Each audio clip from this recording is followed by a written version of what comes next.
J'ai un nouvel appareil photo. Alors, il y a quelques semaines, c'était mon anniversaire et j'ai la chance d'avoir une famille et des amis qui sont suffisamment fous pour m'offrir le Leica Q3. Alors aujourd'hui, je vais simplement vous donner mes premières impressions sur le boîtier. Je l'ai depuis très peu de temps. J'ai pas eu forcément le temps de shooter comme je le souhaiterais. Mais ce sont bientôt les vacances, alors j'aurai un petit peu plus de temps à passer avec, apprendre à le connaître, à apprendre à l'utiliser, à le maîtriser. Et je vous ferai un retour, je pense, dans quelques semaines sur mes impressions moins à chaud et avec un peu plus d'expérience que je pourrais comparer à ce que aux appareils avec lesquels j'ai déjà shooté, notamment Fujifilm X Pro 2 et X-T4. Tout commence à l'ouverture de la boîte, on est directement mis dans cet environnement premium, la boîte s'ouvre telle l'éclosion d'une fleur, c'est assez surprenant à voir. Je vous avoue que j'ai un peu sursauté quand la boîte s'est ouverte comme ça m'a assez surpris. La suite de l'expérience est du même acabit, on retrouve la boîte dans laquelle se trouve le boîtier et les accessoires. Mais avant d'atteindre encore ces différents niveaux, on a une boîte qui est aimantée d'un côté pour accéder au boîtier, de l'autre pour accéder aux accessoires. Et une fois qu'on a ouvert ces clapets aimantés, on se retrouve, en tout cas pour la partie basse, avec des tiroirs dans lesquels se trouvent les différents accessoires, la batterie, le chargeur, les différents câbles pour connecter le boîtier à un iPhone, à un iPad. C'est super bien fait, c'est super bien léché. Vraiment, l'expérience est extraordinaire. Et ce côté premium, on le retrouve une fois qu'on a le boîtier en main. Alors le boîtier, le voici. C'est assez fantastique de le tenir en main. Il est solide. Vraiment, on sent la qualité de fabrication. Il n'est pas si lourd que ça, finalement, mais on sent quand même voilà, que c'est du lourd, hein, que c'est du solide. En termes de taille, il est très très compact. Il est un petit peu plus petit qu'un Fujifilm X-T4, qui lui-même est déjà très petit. Euh, Tout est simple et sans fioriture. Le bouchon de l'objectif, il suffit de le tirer pour avoir accès à l'objectif. Le pare-soleil, on peut le dévisser si on le souhaite, si on n'en a pas l'utilité. Personnellement, je préfère le garder. Hop. Tout est là. Ouverture sur l'avant de l'appareil. Ici, si on veut passer en autofocus ou en focus manuel, on a un petit bouton sur la bague. Je ne sais pas si vous voyez ici. On a un petit bouton qu'on tourne et ensuite il suffit de tourner la bague pour être en manuel. Pour revenir en autofocus, pareil, on revient jusqu'au bout. On appuie sur le petit bouton et on y est. On y est. On a aussi sur l'objectif, ce qui est super, c'est les distances. Si on veut shooter en manuel et s'assurer de la distance à laquelle notre sujet sera de nous-mêmes. Sur le boîtier en lui-même, pas grand-chose. Simplement une bague pour la vitesse. Un bouton ici qui est configuré pour les ISO. Et donc la petite molette qui va avec, elle va servir à changer les ISO, tout simplement. Donc, rien d'autre sur le dessus, bien sûr, le déclencheur et puis le bouton qui permet d'allumer le boîtier. D'ailleurs, même ce bouton est d'une solidité, enfin, quand on le tourne, il faut un petit peu forcer en fait pour pouvoir allumer le boîtier. C'est assez impressionnant par rapport à ce que j'ai pu connaître avant. À l'arrière, pas grand chose, quelques boutons. Ok, donc le bouton play, le bouton menu, une croix directionnelle qui permet de déplacer notamment le point de focus. Quelques boutons, détail notable pour régler la dioptrie, c'est un petit bouton sur lequel on appuie. En fait, on appuie, le bouton sort. Je ne sais pas si vous voyez ici. Le bouton sort et ensuite on n'a plus qu'à tourner. Une fois qu'on a réglé, on rappuie et il n'y a rien qui dépasse. C'est nickel. Les deux boutons que vous avez vus, ce sont des boutons comment dirais-je, qu'on peut configurer. Alors pour ma part, je les ai configurés. Je ne vais pas rentrer dans les détails de tout ce qu'on peut faire avec parce que vous le trouverez facilement en ligne. Là, c'est vraiment une première impression. J'en ai configuré un qui me permet justement d'utiliser ce digital zoom, donc pour avoir un 28 mm en standard, un 35, 50, 75 et 90 mm. Et l'autre bouton, je ne sais plus. Voilà, c'est pour vous dire à quel point je suis tout neuf avec ce boîtier. Il faut encore que je joue pas mal avec. Mais honnêtement, l'impression est vraiment, c'est une impression de solidité, de qualité. Voilà, on sait que le boîtier va durer. Concernant le menu, il y a 6 pages, pas plus. Il est possible d'en créer une 7e qui sera le menu des favoris pour justement ajouter les différentes options qu'on utilise régulièrement et auxquelles on va pouvoir accéder très très rapidement. Donc le menu reste effectivement assez simple. Il est possible de configurer tout ce qu'on veut en photo et également tout ce qu'on veut en vidéo. Typiquement, ce boîtier fait de la vidéo à 8K par exemple. Si on ne veut pas shooter en 8K que de la 4K ou du 1080p, voilà, on peut le configurer très simplement dans le menu. C'est sans fioriture. C'est à l'image du boîtier où tout est simple, il y a très peu de boutons. Ben, dans le menu, c'est pareil, c'est très simple. On va à l'essentiel. Et en plus, on peut le personnaliser comme on veut. Autre point assez impressionnant pour moi, c'est la batterie. Alors, j'ai pas eu l'occasion de la tester encore sur toute une journée, par exemple. Mais pour la retirer, c'est le souci du détail, on est encore dans le premium comme je vous parlais au début de la vidéo. Il y a un petit levier ici, donc il n'y a pas de cache. Il y a un petit levier ici sur lequel on doit appuyer. Hop, là la batterie est disponible, mais elle ne tombe pas. Okay, en revanche, si je rappuie dessus, là la batterie sort. Donc c'est juste impressionnant. Et donc on la remet, voilà, hop, c'est remis, on n'aura plus. Alors pourquoi le Leica Q3 ? J'en avais déjà discuté avec un ami, c'est un peu lui d'ailleurs qui a conseillé ma compagne sur l'achat de ce boîtier. J'hésitais entre deux appareils, mais concrètement, vu ce que je shoot, à savoir globalement des événements familiaux, les miens, ceux des amis, mon quotidien, ce genre de choses vraiment très documentaires. J'aime bien aussi la photo de rue. Ce boîtier est plus comment dirais-je, est plus adapté à ce genre de photographie.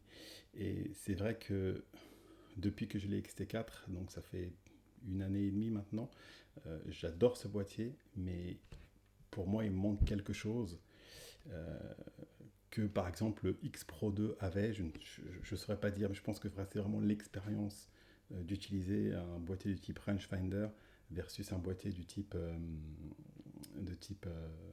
DSLR. Et effectivement, en parlant avec cet ami, je m'étais dit, non, franchement, si je devais prendre un boîtier, ce serait quelque chose de type Q3, pour vraiment avoir de la photo tous les jours, vraiment documenter un peu les différents événements auxquels je participe. Et donc, c'est la raison pour laquelle ils sont partis tous là, c'est fou là, ils sont partis sur le Q3. Et je ne peux pas vous expliquer à quel point j'étais heureux, d'être avec ces gens-là, et heureux de cette surprise voilà, j'en reviens toujours pas, je ne trouve pas les mots. C'est aussi pour moi le plaisir un peu retrouvé de la photo. C'est vrai que j'avais moins envie de faire de photos avec le XT4, non pas que ce soit un mauvais boîtier, loin de là. J'ai fait une séance de portrait il y a quelques semaines. Je vous mettrai d'ailleurs quelques images dans la vidéo. et j'adore, j'ai adoré shooter avec, j'adore la qualité des images qui sont sorties. Mais pour les photos de tous les jours, pour avoir ce boîtier au quotidien sur moi, j'étais un peu moins fan, contrairement au X Pro 2 que j'avais juste avant. Et c'est vrai que je pense que le format rangefinder me convient mieux au quotidien. Et donc, c'est, le Q3 s'inscrit vraiment dans ma démarche, en quelque sorte, de documenter un petit peu mon quotidien, celui de mes amis, celui de ma famille, et d'autres événements qui peuvent survenir dans ma commune. On entend souvent parler de l'expérience Leica. Mais en fait, je pense que tant qu'on n'a pas un Leica entre les mains, ne serait-ce que le Q3, qui est un point d'entrée finalement dans l'univers Leica, je pense qu'on saisit pas vraiment ce dont on parle. Le, le- Quand on met le viseur à notre œil, en tout cas c'est comme ça que j'ai ressenti par rapport à ce que je connais. Hein, j'ai eu un Canon 7D, j'ai eu pas mal de Fujifilm, et là, on a l'impression qu'il y a un autre monde qui s'ouvre devant nous. C'est assez inexplicable. Euh, Toujours est-il que c'est vraiment une expérience très particulière que j'ai hâte de commencer vraiment et de poursuivre le plus longtemps possible. Pour pouvoir prendre soin de mon tout nouvel appareil, je me suis acheté une petite housse que je vais vous montrer de suite, qui est très pratique, donc en cuir fait main, c'est très joli, qui s'adapte tout à fait au boîtier. Détail que je n'ai pas indiqué tout à l'heure, il y a un petit écran dorénavant, et ça je pense que vous le savez tous depuis le temps, qui se, qui se ressort comme ça. L'étui est adapté à cet écran, donc il n'empêche pas de pouvoir sortir justement l'écran une fois que l'étui est mis. C'est très pratique parce que bah, en fait ça rajoute, moi j'ai des grandes mains, donc ça rajoute un petit peu de